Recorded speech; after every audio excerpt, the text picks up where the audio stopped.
네, 사랑하는 성도 여러분, 복된 화요일입니다. 자, 오늘 주시는 말씀, 우리 에스겔서 33장 21절부터 33절까지의 말씀을 같이 받도록 하겠습니다.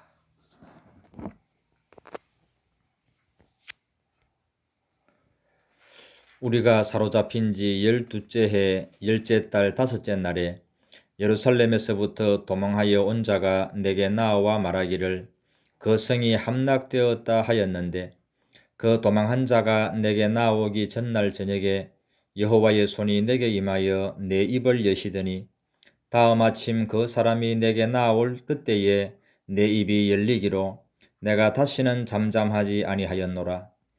여호와의 말씀이 내게 임하여 이르시되, 인자야, 이 이스라엘의 이 황폐한 땅에 거주하는 자들이 말하여 이르기를, 아브라함은 오직 한 사람이라도 이 땅을 기업으로 얻었나니 우리가 많은즉 더욱 이 땅을 우리에게 기업으로 주신 것이 되느니라 하는도다.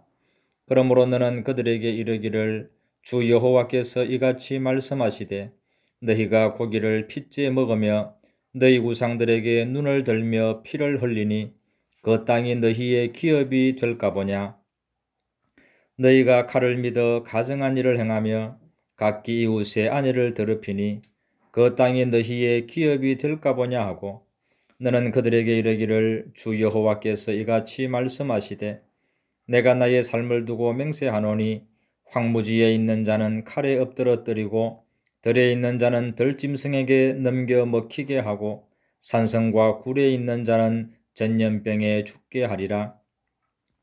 내가 그 땅이 황무지와 공포의 대상이 되게 하고 그 권능의 교만을 그치게 하리니 이스라엘의 산들이 황폐하여 지나갈 사람이 없으리라. 내가 그들이 행한 모든 가증한 일로 말미암아 그 땅을 황무지와 공포의 대상이 되게 하면 그때에 내가 여호와인 줄을 그들이 알리라 하라. 인자야, 내 민족이 담 곁에서와 진문에서 너에 대하여 말하며 각각 그 형제와 더불어 말하여 이르기를, 자 가서 여호와께로부터 무슨 말씀이 나오는가 들어보자 하고, 백성이 모이는 것 같이 내게 나오며 내 백성처럼 내 앞에 앉아서 내 말을 들으나 그대로 행하지 아니하니 이는 그 입으로는 사랑을 나타내어도 마음으로는 이익을 따름이라. 그들은 내가 고운 음성으로 사랑의 노래를 하며 음악을 잘하는 자같이 여겼나니 내 말을 듣고도 행하지 아니하거니와 그 말이 응하리니 응할 때에는 그들이 한 선지자가 자기 가운데에 있었음을 알리라. 아멘. 예, 오늘부터 4월 마지막 날까지는 우리 에스겔서 말씀을 받도록 하겠는데요. 에스겔서 33장부터 마지막 48장까지 말씀을 받도록 하겠습니다. 에스겔서는 총 48장까지인데 크게 네 부분으로 나눌 수 있습니다. 첫 번째는 1장부터 3장까지인데 에스겔이 하나님 앞에 부름받는 에스겔 소명장이라고 할 수가 있죠.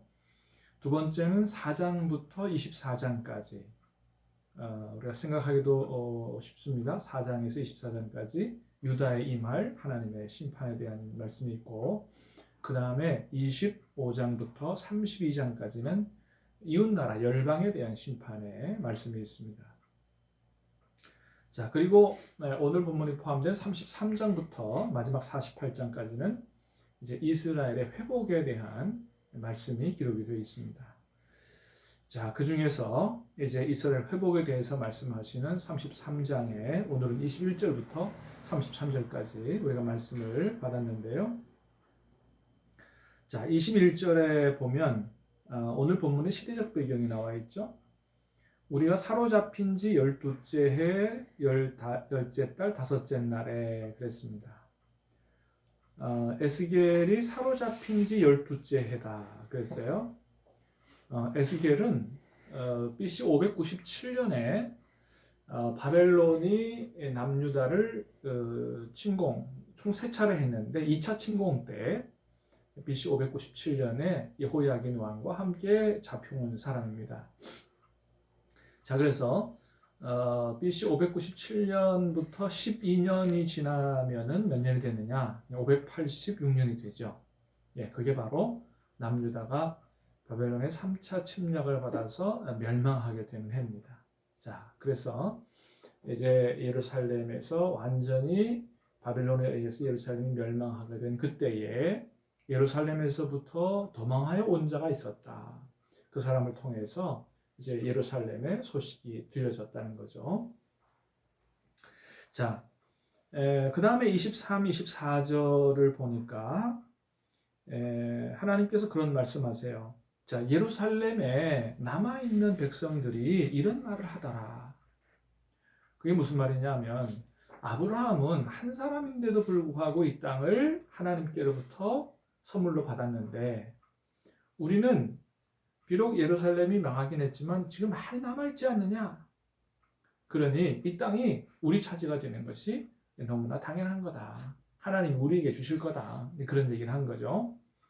자, 그런데 하나님은 이에 대해서 뭐라고 말씀하시느냐? 25절, 26절에 보니까 천만의 말씀이다. 그런 말씀하세요. 무슨 말씀이냐 하면 예루살렘이 멸망하는 것을 보면서도 그 남아있는 사람들이 회개하기는커녕 고기를 핏째 먹으며 우상에 대하여 눈을 들고 피를 흘리고 칼을 믿고 가증한 일을 하고 이웃의 아내에게 더러운 짓을 했다. 그랬어요. 고기를 핏째 먹었다. 하나님은 사람의 생명, 짐승의 생명은 피에 있다. 그래서 피를 함부로 먹지 못하게 했죠. 근데 그거 말씀에 어기고 고기를 핏째 먹었다는 거예요. 하나님께서 말씀하신 말씀을 아주 가벼이 여기는 것이죠. 우상 숭배는 뭐 말할 것도 없죠. 그 다음에 피를 흘렸다, 살인하는 거죠. 칼을 믿고 자기 힘을 믿고 가증한 일을 하고 이웃의 아내를 더럽히는 음행의 죄. 이런 여러 가지 죄들을 여전히 회개하지 않고 짓고 있으면서 이 땅이 우리 땅이 될 것이다. 하나님 우리에게 줄 것이라고 그렇게 얘기하고 있다는 거예요. 하나님 뭐라고 말씀하신다고요? 천만의 말씀이다. 너희가 회개하지 않고 예루살렘이 멸망하는 걸 보고도 계속해서 회개하지 않고 그런 죄를 지으면서 내가 이 땅을 너희들에게 줄 거라고 생각하느냐? 천만의 말씀이다. 여러분 그렇습니다. 우리가 죄에서 회개하고 떠나지 않으면서 여전히 죄 가운데 있고 죄를 행하며 죄를 즐기면서 하나님의 축복을 기대하는 것은 넌센스다는 거예요. 하나님은 죄와 함께 축복하시지 않는다. 사랑하는 여러분, 하나님께서 주시는 복을 영육으로 풍성히 받기를 원하면 우리가 먼저 모든 죄를 회개하고 하나님 앞에 바로 설 수 있게 되기를 주님의 이름으로 축복합니다. 자, 그래서 오히려 하나님은 그 땅을 황무하게 하고 공포의 땅이 되게 하겠다 그랬습니다. 그래서 너희들이 칼을 믿고 가증한 짓을 하고 이렇게 했는데 오히려 너희가 칼에 삼키게 될 거고 들로 피한 자 들짐승에게 먹히게 될 거고 그 다음에 전염병이 너희의 모든 사람을 하나님이 전염병을 통해서 심판하게 될 거다. 이런 말씀을 하시죠. 그래서 오히려 축복의 땅이 황폐한 땅이 되고 공포의 대상이 되는 하나님의 심판은 굉장히 무서운 거죠. 여러분 지금 우리가 전 세계적으로 코로나19 사태를 보면서 여러분 어떤 나라 어떤 지역은 하루에도 수천 명씩 죽어나가잖아요. 거리에 사람이 없습니다. 거리에 다니는 것 자체가 공포입니다. 다른 사람을 만나는 것 자체가 공포예요. 여러분 이런 상황을 우리가 어떻게 봐야 되겠습니까? 단순히 바이러스로 인해서 그렇게 됐다라고만 보고 끝나면 그거는 세상 사람들하고 똑같은 것입니다. 믿음의 사람들은 이걸 굳이 다른 사람에게 억지로 강요할 필요는 없지만 그러나 이런 상태를 이런 상황을 믿음의 눈, 영적인 눈을 가지고 바라보면서 이렇게 우리가 전염병을 통해서 고통을 받고 환난을 당하는 것이 우리의 죄 때문은 아닌가, 우리 인류의 죄 때문은 아닌가를 돌아보고 하나님 앞에서 회개하는 자세가 대단히 중요하다라고 하는 것입니다. 자, 그런데 이렇게 하나님의 말씀대로 예루살렘이 멸망하게 되었는데도 불구하고 이스라엘에 남아있는 사람들도 마찬가지고 바벨론에 포로로 잡혀온 사람들도 마찬가지였습니다. 회개할 생각을 안 하고 이 30절 이하는 고전에 있는 말씀, 앞에 있는 말씀은 이스라엘에 예루살렘에 남아있는 사람들이었죠. 30절 이하는 바벨론 포로에 잡혀온 사람들의 태도를 보여주는데 자, 30절에 보니까 그런 말씀이 있어요. 인자야 내 민족이 담 곁에서와 진문에서 너에 대하여 말하며 각각 그 형제와 더불어 말하여 이르기를 자 가서 여호와께로부터 무슨 말씀이 나오는가 들어보자 하고 그랬습니다. 아마도 예루살렘에서 이스라엘이 멸망한 것을 소식을 가져온 사람을 통해서 실제로 예루살렘이 무너졌다, 멸망했다라는 소식을 듣고 아마 바벨론 포로로 잡혀온 사람들이 적지 않게 놀랐을 거라고 생각합니다. 그래서 이전에는 에스겔의 말에 귀도 안 기울이던 사람들이 야, 에스겔이 얘기하던 게 맞아 떨어졌네, 그대로 이루어졌네. 그래서 이번에 또 에스겔을 통해서 하나님이 무슨 말씀을 하시는지 한번 가서 들어보자 이렇게 했다는 거죠. 자, 그래서 포로로 잡혀온 사람들이 에스겔에게 가서 하나님 말씀을 들으러 갔는데 그런데 문제는 뭐냐? 듣기는 하지만 순종은 안 하더라 이거예요. 왜 이들이 하나님의 말씀을 들으러 왔는데 말씀을 듣고도 순종하지 않느냐? 그거는 입으로는 하나님을 사랑한다고 하지만 그 마음으로는 자기의 이익만을 따르기 때문이다라고 하나님 말씀하십니다.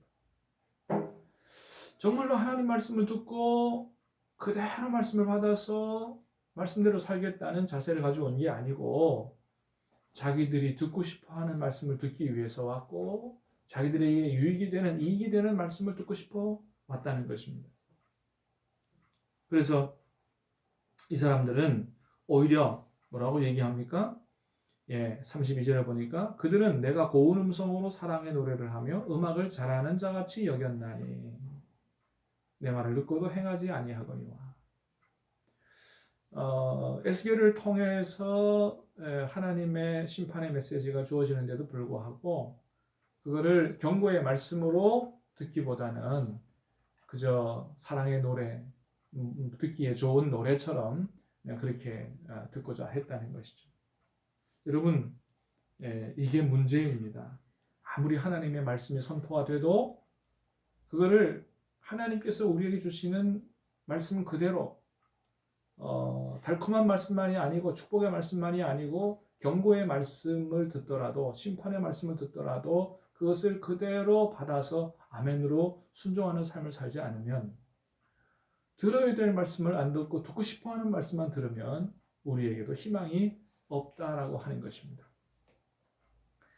그러나 여러분 어떤 말씀이든 간에 하나님의 축복의 말씀으로 믿고 경고의 말씀, 쓴 말씀도 그대로 잘 받고 말씀 붙들고 기도하며 순종하면 하나님께서 이 모든 것을 합력하여 선을 이루도록 하나님이 복을 주신다는 것이죠. 데살로니가 교회를 우리가 잘 압니다. 사도 바울이 가서 3주 동안밖에 말씀을 못 전했지만 그러나 그들은 사도 바울을 통해서 선포되는 말씀이 사람의 말이 아니라 하나님의 말씀으로 받았다 그랬어요. 그래서 그 말씀이 믿는 자 속에서 역사했다 그랬습니다. 그래서 아주 놀라운 열매를 맺게 됐고 온 세계에 소문이 나는 교회가 바로 데살로니가 교회였습니다. 하나님의 말씀은 살아있고 운동력이 있어 그 말씀이 믿는 사람, 받는 사람, 순종하는 사람